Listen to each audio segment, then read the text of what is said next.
Before I start this video, just a note that we have two games, and these are look ahead lines because this is being recorded on Friday of the week before Thanksgiving, so week 12 games haven't even happened, so those stats will not be included, but it should give you still a good idea what to do.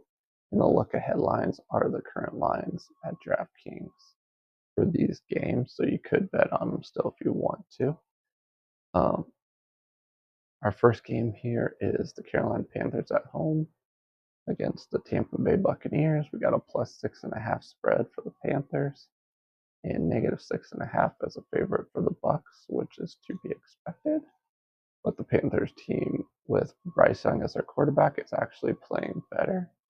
So him being on the bench behind Andy Dalton, I think actually has helped him, which that should have been the case from last year also. But last 4 games, 6 points per game, but that has slowly gone up. It was even worse than that before. 26.8 though on defense, 25.3 for the Bucs on offense. Buccaneers have league worst 31.3 on defense in the last 4, so hopefully they can get some of those injured players back. Passing yards per game, 146 for the Panthers is all. 245 for the Bucs. They're doing a lot of throwing with Baker Mayfield, and they're hoping Mike Evans will be able to play in Week 12 and Week 13 because with Chris Godwin out, they really are going to have to lean on him. The Panthers are giving up 228 in the air. Bucs are giving up 282 though, which is league worst. Passing yards per attempt 5.6 for the Panthers. On offense, 6.3 for the Bucs offense. Panthers giving up 7.3 on defense, but Buccaneers take the cake with league worst 9.7 in the air for passing yards per attempt for their defense. Running yards per attempt 4.3, which is definitely getting better for them. That's above average.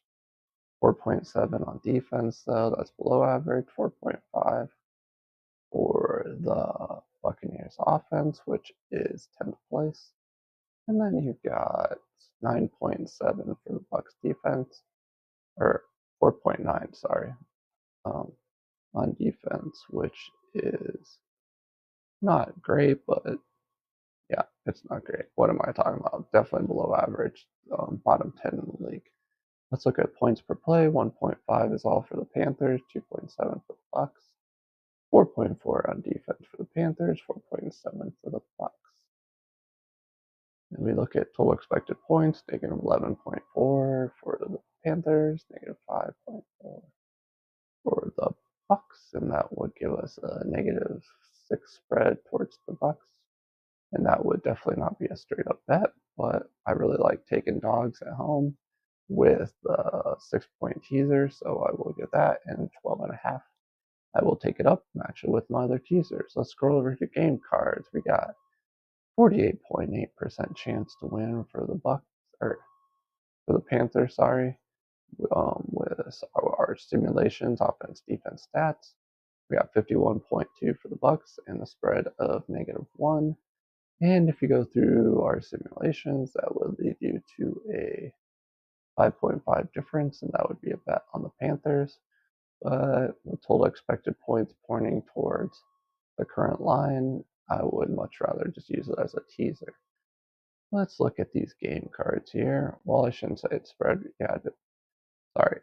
Points per game is, yep, green for the Bucs. Passing yards should be higher, definitely. Surprisingly, the Panthers should have a higher passing yards per attempt since the Bucs secondary is the worst in the league currently in the last 4 games. But the Bucs should have a higher rushing yards per attempt, barely. It's like 0.02 or something difference, so they're both going to be pretty even running the ball.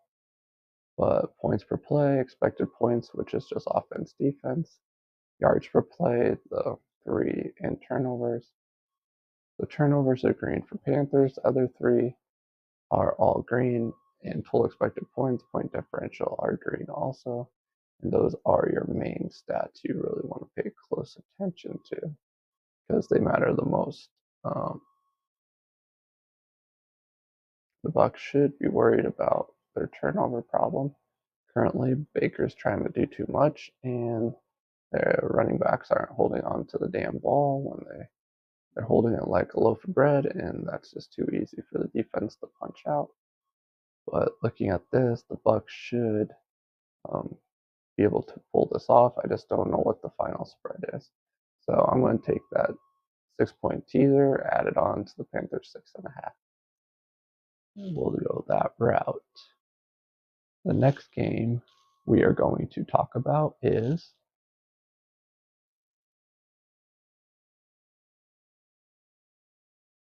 the Ravens against the Eagles. Ravens are home, -3 spread. This should be a pretty good game.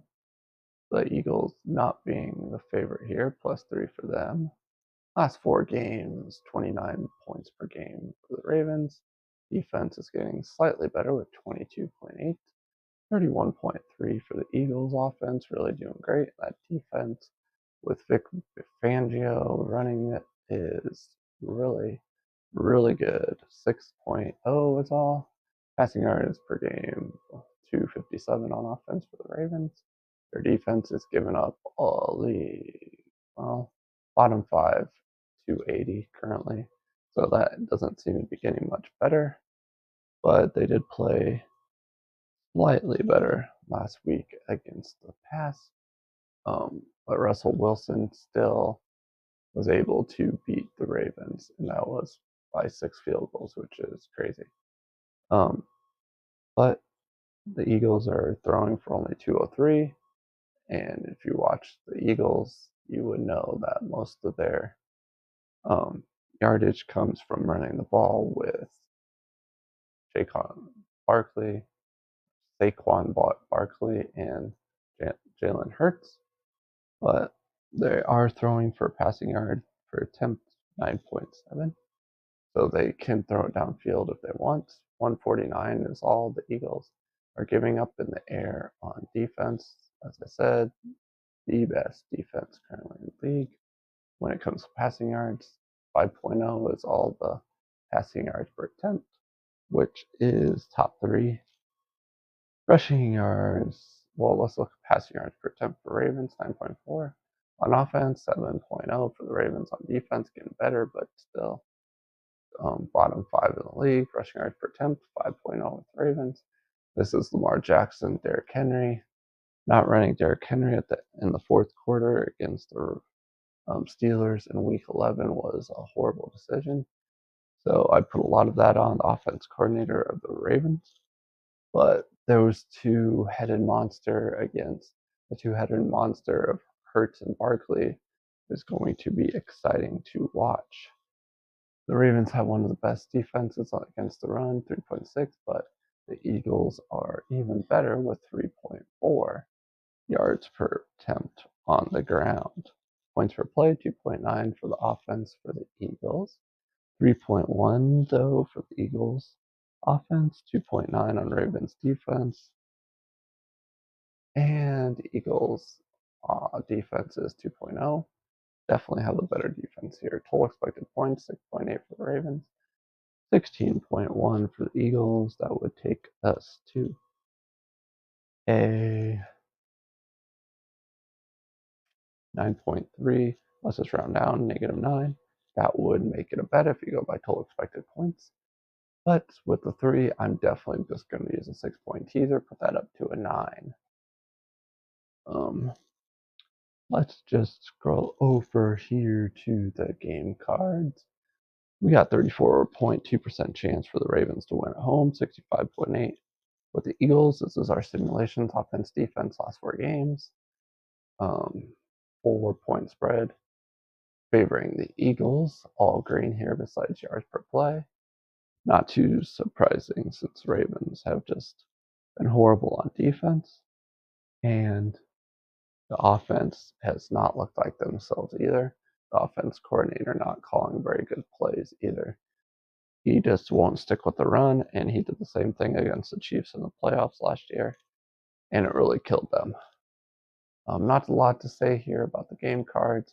you do want to go by point differential currently, that would be a negative 2.3 or negative 2 point spread towards Eagles, and that would still be a bet towards Eagles, but the 6 point teaser is what I like.